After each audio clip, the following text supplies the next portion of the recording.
करीब 10 दिन पहले सऊदी अरब, तुर्की और पाकिस्तान ने मक्का में एक आपसी रक्षा समझौते पर दस्तखत किए थे। इस समझौते के बाद कई भू राजनीतिक जानकारों ने इसे अमेरिका के लिए एक अहम संदेश माना था। उनका कहना था कि अमेरिका के कुछ बेहद करीबी सहयोगी अब अपनी सुरक्षा के लिए सिर्फ वॉशिंगटन पर निर्भर रहने के बजाय खुद भी एक साझा सुरक्षा व्यवस्था तैयार करना चाहते हैं। लेकिन इसके बाद अमेरिकी राष्ट्रपति डोनाल्ड ट्रंप की तरफ से जो बयान सामने आए हैं, उसने इस पूरी कहानी को और दिलचस्प बना दिया है। ट्रंप ने इस समझौते पर खुशी जाहिर करते हुए कहा है कि वह सऊदी अरब, तुर्की और पाकिस्तान के बीच मक्का संयुक्त रक्षा समझौते से बहुत खुश हैं। उन्होंने कहा है कि इससे पता चल रहा है कि मध्य पूर्व एक साथ आ रहा है और देश अब ज्यादा प्रभावी तरीके से अपनी रक्षा करने में सक्षम होगा।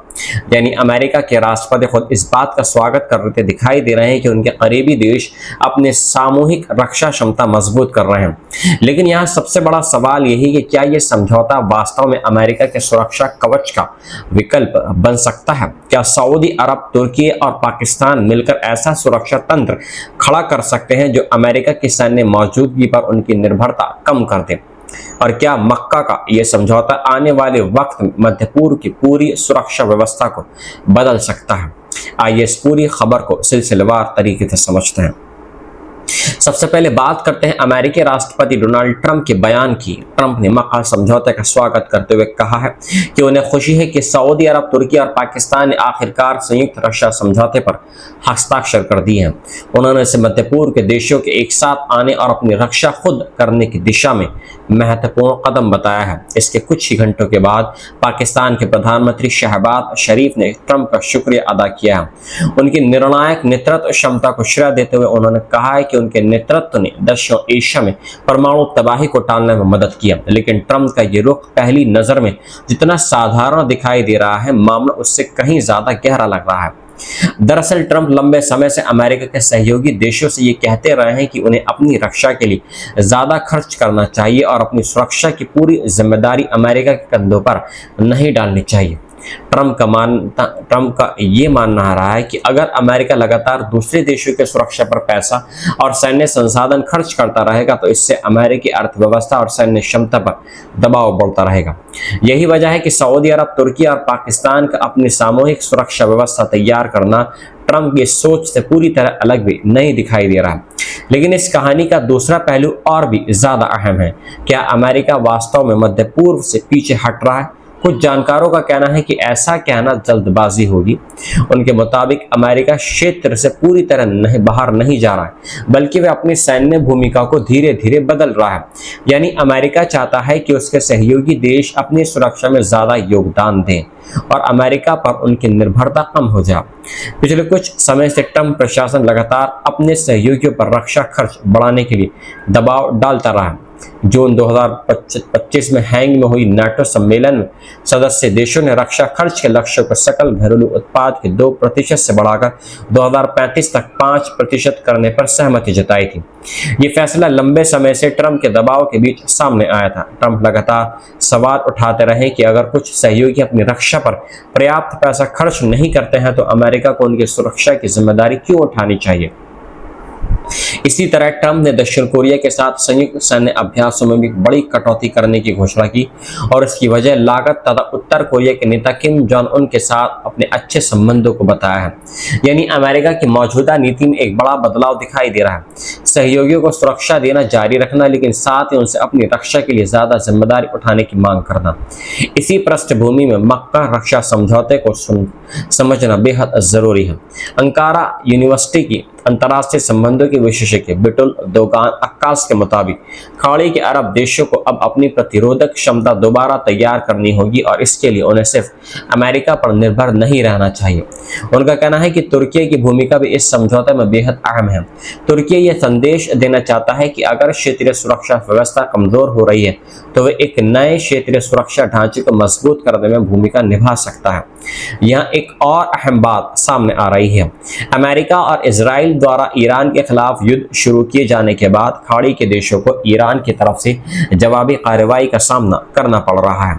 जानकारों का कहना है कि इस पूरे घटनाक्रम ने अमेरिका के सुरक्षा कवच की विश्वसनीयता को लेकर अरब देशों में नए सवाल पैदा कर दिए हैं। खास तौर पर यह सवाल है कि अगर किसी खाड़ी देश पर हमला हो रहा हो तो अमेरिका किस हद तक और कितनी तेजी से उनकी सुरक्षा के लिए आगे आएगा।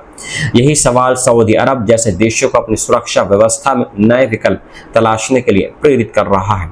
लेकिन सभी जानकार ये नहीं मानते कि अमेरिका मध्य पूर्व से पीछे हट रहा है। रियाद स्थित किंग फैसल सेंटर के जानकार उमर करीम का कहना है कि अमेरिका क्षेत्र में बना रहेगा, लेकिन संभव है कि उसकी मौजूदगी का तरीका बदल जाए। यानी अमेरिका की भूमिका पूरी तरह खत्म होने के बजाय ऐसी हो सकती है जिसमें स्थानीय सहयोगी अपनी क्षमताएं बढ़ाएं और उन खाली जगहों को भरे जो पहले लगभग पूरी तरह अमेरिकी सुरक्षा पर निर्भर थी। दूसरी तरफ ऑस्ट्रेलियन नेशनल यूनिवर्सिटी के रक्षा जानकार मंसूर अहमद का मानना है कि ट्रंप प्रशासन धीरे धीरे पीछे हटने की रणनीति अपना रहा है। उनका कहना है कि अमेरिका अपनी सैन्य औद्योगिक क्षमता को दोबारा मजबूत करना चाहता है और उसके साथ साथ अपने सहयोगियों से उनकी रक्षा की ज्यादा जिम्मेदारी लेने को कह रहा है। लेकिन वो ये भी मानते हैं कि मक्का समझौता सीधे तौर पर अमेरिकी नीति में बदलाव का नतीजा नहीं है। उनके मुताबिक ये समझौता स्वतंत्र रूप से तैयार किया गया था और इसका एक बड़ा कारण खाड़ी देशों के भीतर अमेरिकी सुरक्षा गारंटी की विश्वसनीयता को लेकर पैदा हुई चिंता है। अब बात करते हैं कि तुर्की के लिए यह समझौता इतना महत्वपूर्ण क्यों है। जानकारों के मुताबिक तुर्की के लिए इस समझौते का फायदा सिर्फ अपनी राष्ट्रीय सुरक्षा मजबूत करना नहीं है। इससे भी बड़ा फायदा यह है कि तुर्की खुद को क्षेत्र में सुरक्षा देने वाले देश के रूप में स्थापित कर सकता है। यानी तुर्की सिर्फ किसी बड़े देश की सुरक्षा पर निर्भर रहने वाला साझेदार नहीं बनना चाहता, बल्कि वह खुद एक सुरक्षा प्रदाता की भूमिका निभाना चाहता है। यही वजह है कि तुर्की ने सऊदी अरब और पाकिस्तान जैसे दो ऐसे देशों के साथ सुरक्षा संबंधों को मजबूत किया है जो नाटो के सदस्य नहीं हैं। इस्तांबुल के जानकार फोखान एरेली के मुताबिक खाड़ी के देश अब अमेरिकी सुरक्षा कवच में मौजूद कमियों से चिंतित है, जबकि अंकारा को लंबे समय से शक रहा है कि अमेरिकी सुरक्षा कवच उसके लिए हमेशा पूरी तरह मौजूद था ही नहीं। इसलिए मक्का समझौते को तुर्की की ऐसी रणनीति माना जा सकता है जिसमें वे अमेरिका के खिलाफ सीधा मोर्चा खोलने के बजाय अमेरिका पर अपनी निर्भरता कम करने की कोशिश कर रहा हो। यानी यह समझौता सीधे तौर पर अमेरिका विरोधी गठबंधन नहीं है, बल्कि इसे अमेरिका पर निर्भरता के बाद का नया सुरक्षा संतुलन कहा जा सकता है। अब सबसे अहम सवाल, मक्का समझौते में वास्तव में तय क्या हुआ है। समझौते में यह कहा गया है कि अगर किसी एक सदस्य पर सशस्त्र हमला होता है तो उसे सभी सदस्यों पर हमला माना जाएगा। ये भाषा काफी हद तक नाटो के अनुच्छेद 5 जैसी है। नाटो के अनुच्छेद 5 का मूल विचार यह है कि एक सदस्य पर हमला सभी सदस्यों पर हमला माना जाएगा। मक्का समझौता भी इसी तरह की सामूहिक रक्षा की भावना पेश कर रहा है, लेकिन यहाँ एक बहुत महत्वपूर्ण फर्क मौजूद है। तुर्की के विदेश मंत्री हाकान फिदा ने स्पष्ट किया है कि अगर किसी सदस्य देश पर हमला होता है तो सबसे पहले उस देश को मदद की मांग करनी होगी और ये बताना होगा कि उसे किस तरह की सहायता चाहिए, यानी खुफिया जानकारी चाहिए, रसद सहायता चाहिए या फिर सैनिकों की जरूरत है। इसका मतलब ये हुआ कि समझौता अपने आप में तीनों देशों को किसी युद्ध में कूदने के लिए मजबूत नहीं कर रहा है। प्रत्येक देश के पास ये तय करने की गुंजाइश रहेगी कि वह किस समय, किस तरह और कितनी सैन्य सहायता मांग रहे हैं। यही इस समझौते की सबसे बड़ी ताकत भी है और सबसे बड़ी कमजोरी भी। ताकत इसलिए क्योंकि तीनों देश अपनी सार्वभौमता बनाए रखते हुए एक दूसरे को सुरक्षा का विकल्प देते हैं। कमजोरी इसलिए क्योंकि अगर किसी एक देश पर बड़ा हमला होता है तो बाकी दोनों देशों की प्रक्रिया पहले से पूरी तरह तय नहीं है। यानी कागज पर यह समझौता बेहद मजबूत दिखाई दे रहा है, लेकिन इसकी असली परीक्षा तभी होगी जब तीनों में से किसी एक देश को वास्तव में बड़े सैन्य हमले का सामना करना पड़ेगा। मध्य पूर्व के जानकार रजा खानजादे भी मानते हैं कि इस तरह की धारा का मतलब ये नहीं कि समझौते में शामिल सभी देश अपने आप एक दूसरे की हर जंग में शामिल हो जाएंगे। इसके पीछे पहले के अनुभव भी मौजूद है। सितंबर 2025 में सऊदी और पाकिस्तान के बीच एक द्विपक्षीय रक्षा समझौता हुआ था। इसके बाद ईरान और हूथियों की तरफ से सऊदी अरब को हमलों का सामना करना पड़ा, लेकिन उस समझौते की वजह से कोई बड़ा व्यापक युद्ध नहीं हुआ।